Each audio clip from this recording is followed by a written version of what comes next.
We need an urgent reversal.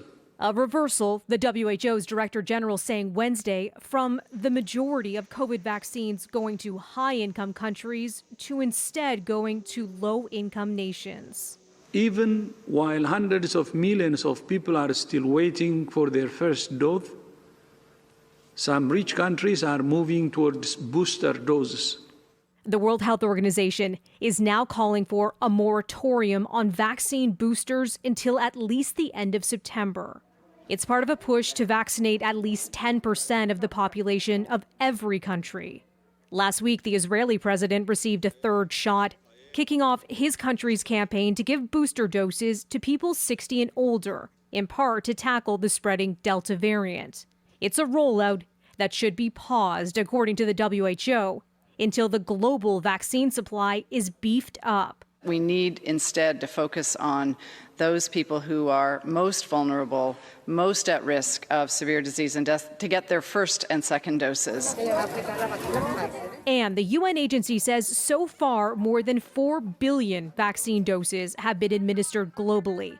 More than 80% have gone to high and upper middle income countries, even though they account for less than half of the world's population. The White House suggesting Wednesday it may not heed the WHO's request to delay additional shots. We also, in this country, have enough supply to ensure that every American has access to a vaccine. We will have enough supply to ensure if the FDA decides that boosters are recommended for a portion of the population, to provide those as well. The White House press secretary noting the U.S. has donated more than 110 million vaccines to roughly 65 countries. Now, parts of the U.S. are seeing a spike in new coronavirus cases. Florida this week is setting a new record for COVID hospitalizations, with the most patients there since the beginning of the pandemic.